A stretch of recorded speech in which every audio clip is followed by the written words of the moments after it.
Welcome judiciary aspirant, this is the Pahuja law academy. My name is Gyanendra Pandey. आज आप लोगों के लिए इस विषय पर चर्चा करने के लिए एक बार फिर प्रेजेंट हुआ हूं कि हम जुडिशरी के एग्जाम में वे कौन सी गलतियां करते हैं जिसके वजह से हम विद इन टाइम सफल नहीं हो पाते, हमें असफलता का सामना करना पड़ता है या हमें सिलेक्शन पाने में काफी देरी लग जाती है। तो इसका कौन से उपाय हैं, कौन सी कमी है, इस पर आज चर्चा की जाएगी इस वीडियो के माध्यम से।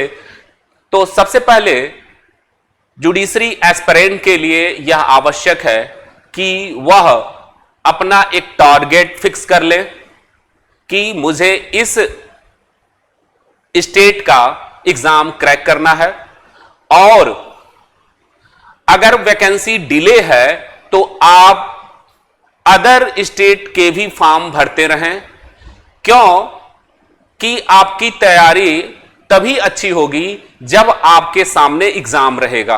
अगर आप केवल एक स्टेट के भरोसे बैठे रहेंगे तो फिर जुडिशरी के साथ ये एक कह सकते हैं कि यह थोड़ा सा दुर्भाग्य है कि इसकी वैकेंसी रेगुलर नहीं होती है। अगर यूपी का आप देखें तो रेगुलर वैकेंसी नहीं मिलेगी आपको।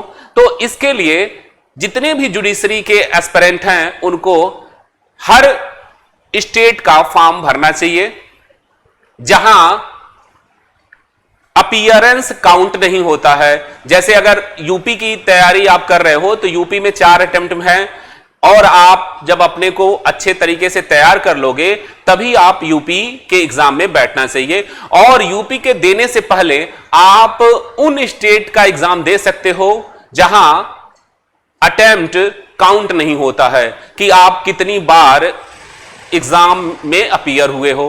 तो इसका यह फायदा होगा कि आपकी तैयारी प्रॉपर तरीके से होती रहेगी, और आप अगर यूपी को टारगेट कर रहे हो तो यूपी में आप अच्छा करोगे। तो यह कमी होती है बच्चों की कि वह कहते हैं कि नहीं, मुझे इस स्टेट को टारगेट करना है, इस स्टेट में ही एग्जाम देना है। तो ऐसा ना करें। ऐसा करने से आपकी तैयारी में थोड़ी सी गिरावट आ सकती है, क्योंकि एग्जाम अगर नहीं रहेगा तो आप उस तरीके से तैयारी नहीं करेंगे जिस तरीके से एग्जाम के पॉइंट ऑफ व्यू से जो एस्पिरेंट हैं वो तैयारी करते हैं या पढ़ते हैं। तो यह तो एक अलग बात है। अब इस तैयारी को हम करेंगे कैसे हम एग्जाम को क्रैक करेंगे? तो इसके लिए आप सिलेबस को देखें, उस स्टेट के कौन कौन से सिलेबस हैं, पेपर कौन से हैं लॉ के, और आप सारे लॉ पर फोकस करें, यानी सारे पेपरों पर फोकस करें।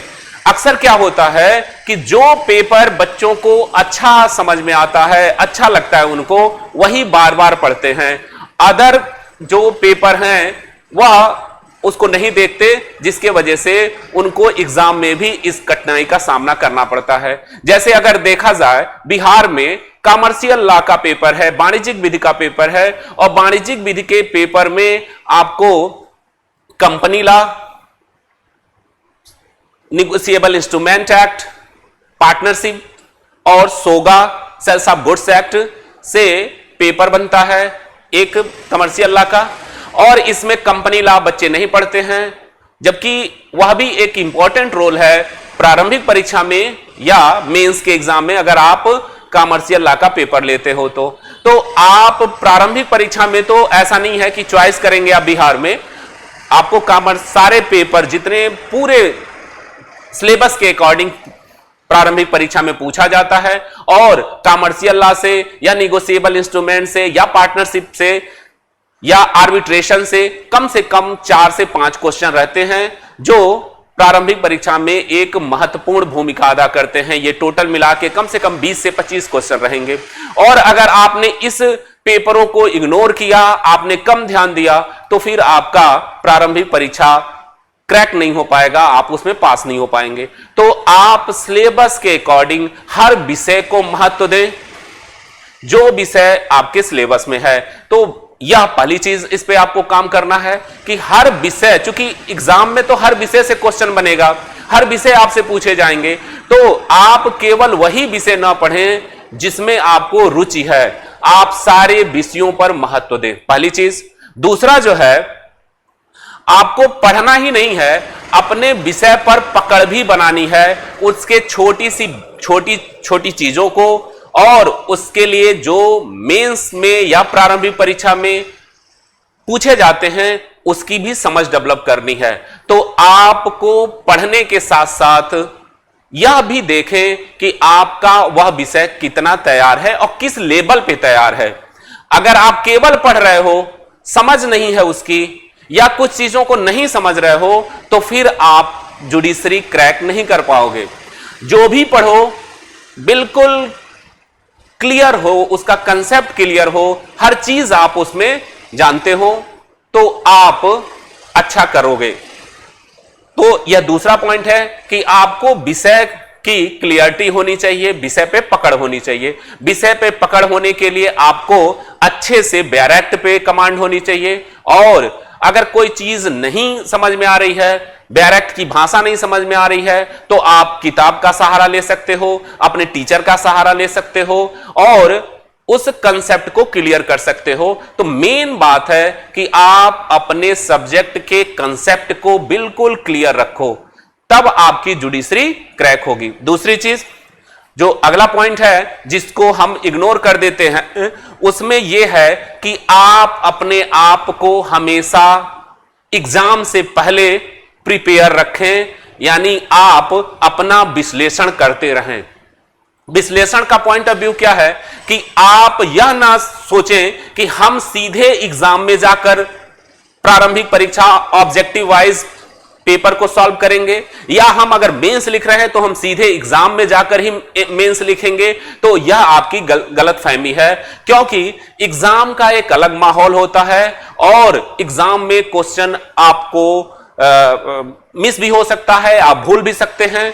दूसरी चीज कि जो वहां ओमार सीट भरी जाती है, और अक्सर एग्जाम में माइनस मार्किंग होता है, जैसे यूपी में अगर आप दे रहे हो तो माइनस मार्किंग है, बिहार एपीओ दे रहे हो तो माइनस मार्किंग है, उत्तराखंड एपीओ दे रहे हो तो माइनस मार्किंग है। तो अब जब तक आप ओमार सीट की प्रैक्टिस नहीं करोगे, तो हो सकता है कि आप जो क्वेश्चन छोड़ना चाह रहे हो, जिसको आप चाह रहे हो कि मैं नहीं जानता वो गलत है, आप ओमार सीट पे उसको भी कलर करके चले आओगे, कारण कि आपने प्रैक्टिस नहीं किया। दूसरी चीज कि आप चूंकि 2 घंटे का समय मिलता है, 150 क्वेश्चन रहते हैं, तो हो सकता है कि आप इन 150 क्वेश्चनों में आप इतने टाइम अपने आप को ना बचा पाएं कि आप ओमार सीट को भर ले। तो आपको दोनों प्रैक्टिस करनी है। आपको 150 क्वेश्चन को 2 घंटे में पढ़ना भी है, आंसर भी देना है, और उसको ओमार सीट भी भरनी है। और ओमार सीट भरने में कम से कम 20 से 25 मिनट का समय लगता है। तो इसकी प्रैक्टिस आपको होना जरूरी है। प्रारंभिक में जो 1-2 बार स्टूडेंट एग्जाम दे रहे हैं, उनके साथ यह समस्या होती है। अक्सर बच्चे कहते हैं कि हमने कलर नहीं कर पाए, गोला सर्किल भर नहीं पाए, और हमने गलत भर दिया। तो इसकी भी प्रैक्टिस आपको करनी जरूरी है।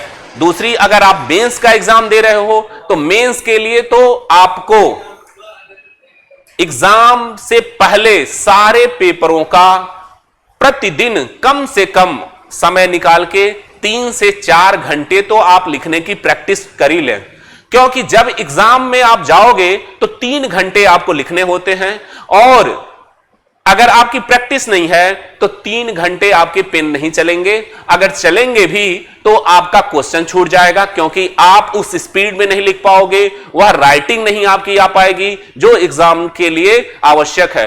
तो इस पर आप अभ्यास करना शुरू कर दें। क्योंकि अगर आप सीधे जाके एग्जाम में लिखोगे तो आप निश्चित ही क्वेश्चन पूरे नहीं लिख पाओगे, आप गलतियां करोगे, छोड़ के आओगे, क्योंकि आपका टाइम मैनेजमेंट नहीं हो पाएगा। और टाइम मैनेजमेंट के लिए आपको प्रैक्टिस करने की जरूरत है एग्जाम से पहले। और इसको आप करोगे कैसे? तो आप प्रीवियस पेपर ले लो उस स्टेट का, या किसी भी स्टेट का प्रीवियस पेपर ले लो मेंस का, और उस पेपर को आप 3 घंटे के अंदर सॉल्व करो। अगर नहीं हो पा रहा है तो इसके लिए आप किसी कोचिंग को ज्वाइन कर सकते हो, जहां मेंस का टेस्ट सीरीज चलाई जाती है, आप उस टेस्ट सीरीज को ज्वाइन करें। इसका फायदा यह होगा कि आप जो लिख रहे हो वो सही लिख रहे हो कि गलत लिख रहे हो, इसका आप मूल्यांकन आपको प्राप्त हो जाएगा, क्योंकि टीचर जो आपकी कॉपी चेक करेगा वह कहीं ना कहीं आपसे मेंस में आंसर राइटिंग कैसी की जाती है उसको वह प्रैक्टिस किया रहता है, वो जानता है, चूंकि वह भी ऑलरेडी दे चुका रहता है। तो क्या कमी आप कर रहे हो उसको वह बताएगा, कौन से कंटेंट आपने छोड़े हैं उसको बताएगा, और किस प्रकार से लिखना है वह भी आपको बताएगा। तो आप ऐसा आप स्वयं कर सकते हो और स्वयं का मूल्यांकन कर सकते हो। दूसरी चीज कि आप एग्जाम में देने से पहले आपके पास अच्छे नोट्स होने चाहिए, क्योंकि नोट्स ही आपका एग्जाम में सहायक होता है। जो आपके पास नोट्स होंगे वही नोट्स आप उत्तर कॉपी में लिखोगे मेंस एग्जाम में।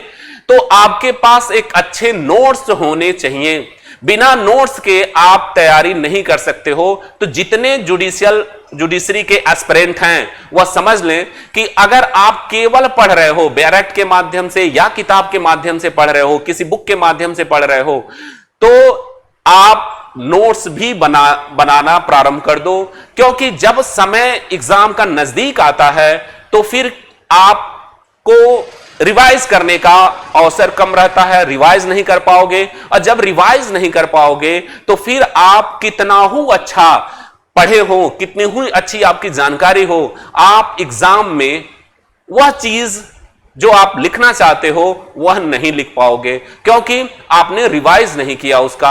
आप कोई ना कोई पॉइंट निश्चित छोड़ के चले आओगे।